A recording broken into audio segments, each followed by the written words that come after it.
All right, welcome back to the deep dive. You guys know the drill. You send us something interesting and we dive deep. And this time, This time, it's a Wikipedia article and it's a good one. a really interesting one about Jurijus Kadamovas and Mikhel. Now, those are some names. Yeah. Soviet-born, a pair of serial killers. Mm. Back in the early 2000s, operating in California, we're talking kidnappings, ransom, murders, the whole 9 yards. And what I find so fascinating about this one is it's just so audacious. I mean, It is. they weren't content with just, petty crime. They Right. went big. They went for these huge sums of money, elaborate schemes. Yeah, they really wanted to make a business out of it. Almost. Yeah, I know, right? It's like, what makes people like this tick, Like, what drives someone to that level of criminal enterprise? I mean, if we dig a little deeper into their backgrounds, it might give us a little bit of insight. Okay, all right, so let's do it. Backgrounds. All right, so we have Jurijus Kadamovas, born in 1966 in Vilnius, Lithuania. We got Yuri Mikhel, born in 1965 in Leningrad, Russia. Both of these guys immigrated to the U.S. They ended up owning homes in the San Fernando Valley. They had this seemingly legitimate business, right? A front. Yeah, total front. Designed Waterworld on Ventura Boulevard. Okay, wait, hold on. An aquarium business? Yeah, an aquarium business. So they're living this, suburban life, running this, I'm imagining a nice little aquarium shop. Yeah, you'd think so, right? All what? Orchestrating these kidnappings and murders. Absolutely. I mean, it's just the juxtaposition is crazy. So who is their first victim? Well, going back to October 2001, their first victim was Meyer Muscatel, a 58-year-old real estate developer. Successful guy, probably. Yeah, Yeah. definitely. I mean, that seemed to be their MO, right? They targeted people that had means that they could extort, large sums of money from. And how did they get to him? Well, this is where the trickery comes in. They posed as potential business partners, lured him to a meeting under false pretenses, of course. Of course, classic. Classic on. Get him isolated. Once they had him alone, they subdued him, pistol whipped him. Oh, wow. It wasn't enough to just, tie him up, restrain him. Right. They actually injected him with diphenhydramine and suffocated him with a plastic bag. That's brutal. Yeah, it is. And I think what's important to note here is right from the beginning, we see this escalation of violence. This isn't just like, a robbery gone wrong. This is premeditated, cold-blooded. And then what? They just left him there? No, that's not even the end of it. They weighted his body down. Oh, God. And dumped him in New Malone's Lake. So they were trying to, really get rid of the evidence, huh? Oh, yeah, they were. Trying to erase any trace of him. It's really chilling when you think about it. Okay, so that was their first victim. And then did they just, lay low for a while, or? Not really. Their next victim was Rita Peckler, a 37-year-old woman. She was... Oh, wait, wasn't she pregnant? Yes, she was pregnant at the time. That's horrible. Yeah, and what's crazy? She was actually the financial advisor for a wealthy Russian businessman they were trying to target. Ah, so it was like a two birds, one stone kind of thing. Yeah, maybe they thought they could get to him through her, but it also just shows how callous and ruthless they were. I mean, a pregnant woman. They didn't care. They didn't care. And they used Kadamovas' own house in Sherman Oaks for this one. What, their own house? Yep. Lured her there with some made-up story, forced her to contact this businessman, demand ransom. And then? Same ending, diphenhydramine, strangled. Yeah. Body dumped in New Malone's Lake. Oh my gosh. It's like a pattern, right? Absolutely a pattern. Brutal violence, disposal. Cold, calculated. Exactly. And it keeps going. Their third victim, Alexander Umansky, okay. 35-year-old, owned an auto shop. This is where we start to see the ransom demands getting even more elaborate. Okay, how so? They held him for 3 days. 3 days, imagine that. Forced him to call his family, plead for his life. Oh, man. Sent a ransom note, almost $235,000. Wow. Did they get it? The FBI actually got involved at this point, advised the family to pay a portion of the ransom, hoping it would, lead to his release. Exactly. Oh, but it didn't, did it? It didn't. They got the money, transferred it to an account in the United Arab Emirates, all very carefully planned out. And they still killed him.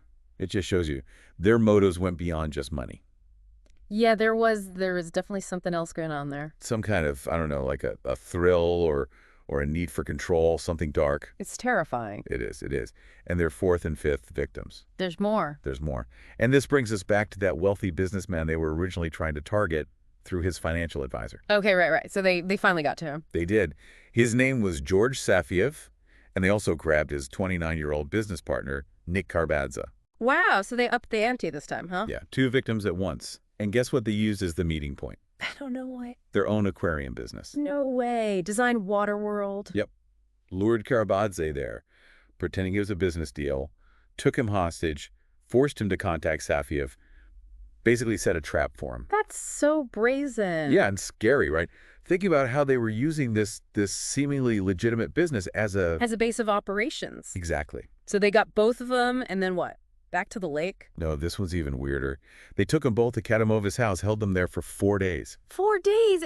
That's just, I can't even imagine. I know, the psychological torture. And they got the ransom this time, right? They did. $940,000. Zafiev's business partner paid it. And they let them go? Nope. They killed them both. It's just senseless. It really is. It's like after a certain point, the money didn't even matter anymore. Yeah. Yeah, it was something else, something much darker. Right. I mean, what kind of mind That's can... disturbing. I know, right? And here's the thing. While they were holding Safiev captive, Yeah. Kadamovas, he recorded Safiev's voice. Why? What for? He was planning on using the recordings for future extortion schemes. Oh my God. Like, even after death, he was still trying to profit off these guys. Yeah. It shows you the depths of their... Depravity. Yeah, exactly. Okay, so let me just recap here. 5 victims. Muscatel, Peckler, Umansky, Karbadze, Safiev, all murdered. All dumped in New Malona's Lake. It's just... It's horrific. It is. It's horrific. But you know what I keep thinking about? How did they get away with it for so long? I mean... I know, right? They had families, homes, a business. They were leading these double lives. Exactly. And they were good at it, obviously good at hiding it. But something must have gone wrong, right? They got caught eventually. Yeah. How did it all unravel? Yeah. Yeah, how did they finally slip up? It seems like they were so careful, so meticulous in their planning. Well, even the best laid plans, right? They can unravel. And in this case, I think the pressure of the investigation had started to get to them. Okay, so the FBI was on their tail. Did they have, like, any leads, any suspects early on? It took a while. Remember, these guys were good at covering their tracks. But there was a turning point. What happened? One of the accomplices, he started to crack, feeling the heat, you know. He decided to turn informant, cooperate with the FBI. Wow, that's huge. Oh, yeah, absolutely massive. Not only did he give them inside information about the crimes, but he also... He led them to the bodies. Exactly, New Malone's Lake. 4 of the victims. Without him, they might still be. Lost, yeah. It's crazy to think about. It is. I mean, talk about a break in the case. Right. I mean, it really highlights how sometimes just one person... One person can make all the difference. Absolutely. And from there, things started to move quickly. They got wiretaps on Kadamovas and Mikhel's phones. Oh, so they could actually hear them. Hear them talking, yeah. Yeah. Planning, discussing the crimes. Can you imagine listening to those recordings? Chill. It must have been. Yeah. And then searches of their homes. What did they find? Ransom notes. Drafts of those messages they sent to the families. Yes. Weapons. All just, like, lying around. Well, hidden, obviously. Yeah. But still, it's like this whole other life they were living. It's mind-blowing. And what about the money? Over $1 million? That's not easy to hide. No, it's not. And they tried, believe me, international accounts, shell companies, the whole 9 yards. Classic money laundering. Classic. Mm. But the IRS, they had this one investigator. Just dogged. Really determined. Oh, yeah. Followed the money trail, piece by piece. Like a puzzle. Exactly. And eventually they connected it all back to Kadamovas and Mikhel. No doubt about it. So they had them, right? The informant, the wiretaps, the evidence, the money trail. It was an airtight case. And I'm sure for the victims' families, it must have been some relief knowing that... Justice was coming. Yeah. But of course, nothing can truly want back their loved ones. The pain, the loss. It's unimaginable. It is. But at least knowing that those responsible would be held accountable. Right, right. So let's talk about that. The trial, I bet that was intense. Oh, yeah. 5 months it went on. Imagine being in that courtroom. All those details coming out. Yeah, the evidence, the testimony, the families. What about the defense? What was their strategy? I mean, how do you even defend against something like that? Well, they tried to cast doubt on the informant's testimony, suggest the evidence was circumstantial, but... And it was too much, right? It was. The jury, they saw right through it. Guilty verdict, all counts. Wow. And the sentence? Death penalty. both of them. I mean, given what they did, it's Yeah, I mean, it's a tough call, but in this case, 5 lives brutally taken. no remorse, cold-blooded. Yeah, it's hard to argue against it. Right. But wait, didn't you say something about their sentences being commuted? Oh, that's right. I almost forgot. Yeah, December 2024, President Biden commuted their sentences to life in prison without parole. Wow. So they're not on death row anymore. Nope. Life behind bars, but no execution. I bet that sparked some debate. Oh, yeah, definitely. Some people felt it was too lenient. Right, given what they did. Exactly. Others, saw it as a more humane approach. The death penalty, it's always A complex issue. very complex. But anyway, that's where things stand now. Kadamovas and Mikhel, they'll spend the rest of their days, In prison? yeah, thinking about those choices, those lives they took. It's a heavy ending. It is. But remember, this story, it's not just about them.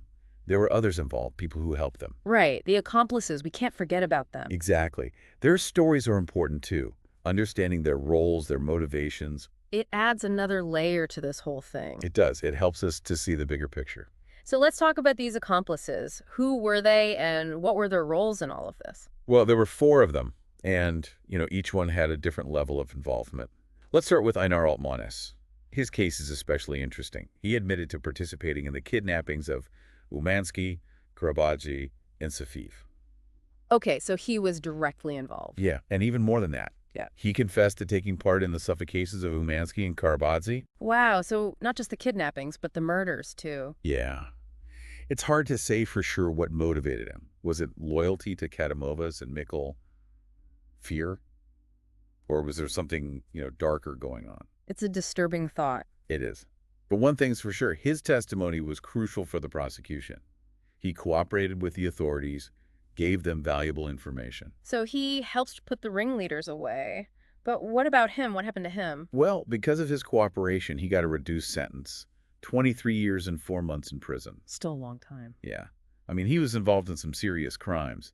But the justice system recognized the value of his cooperation. It's a trade-off, I guess. Right. Okay, who's next? Natalia Solovyeva, Kadamovas' girlfriend. Oh, yeah, I remember her. She was the one who lured one of the victims to that bar, right? Exactly.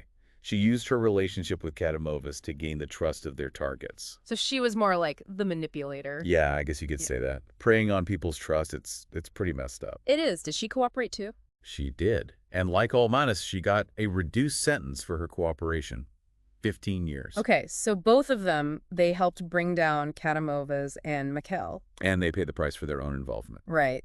Makes you wonder, though, about their choices, how they got caught up in this whole thing. Yeah. It's a slippery slope, I guess. Oh. One bad decision can lead to another, and before you know it. You're in too deep. Exactly. Okay, let's move on to Alexejus Markovskis. He was more the muscle, Oh, right, the enforcer. Yeah, stood guard over the victims, made sure they didn't escape. Tough guy role. Yeah, pretty much.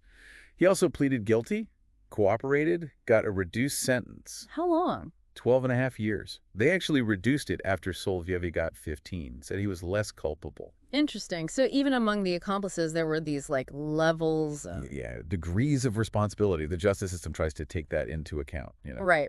Okay, so that's 3. Who's the last one? Petro Krylov. He's the only one who went to trial. Oh, really? What? Well, his defense was that he was forced into it, that Mikhel and Kadamovas threatened his family. Oh, wow. Yeah, tough situation. But the jury didn't believe him, found him guilty. So what did he get? Life in prison without parole. They considered the death penalty, but ultimately decided against it. Wow.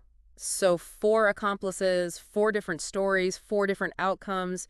It's kind of mind-boggling. It is. It really shows you how complex these cases can be. So many factors at play. Yeah. And it's easy to focus on the main players, the masterminds, But everyone involved, they have their own story, their own reason. and their own consequences to face. Exactly. And I think taking a step back, looking at all these different perspectives, it helps us to understand, The bigger picture. yeah, the human element, the choices we make, the ripples those choices create. It's been a really intense deep dive. I mean, we've covered a lot of ground, a lot of dark stuff. We have. But I think it's important to talk about these things, to learn from them, to try to understand. Yeah. Because this kind of evil, it can happen anywhere. It can, but so can good. So can justice. And it's up to us to choose which side we're on. Well said. Well, thanks for joining me on this one. It's been Intense, yeah. intense is a good word for it. But fascinating, too, right? Oh, absolutely.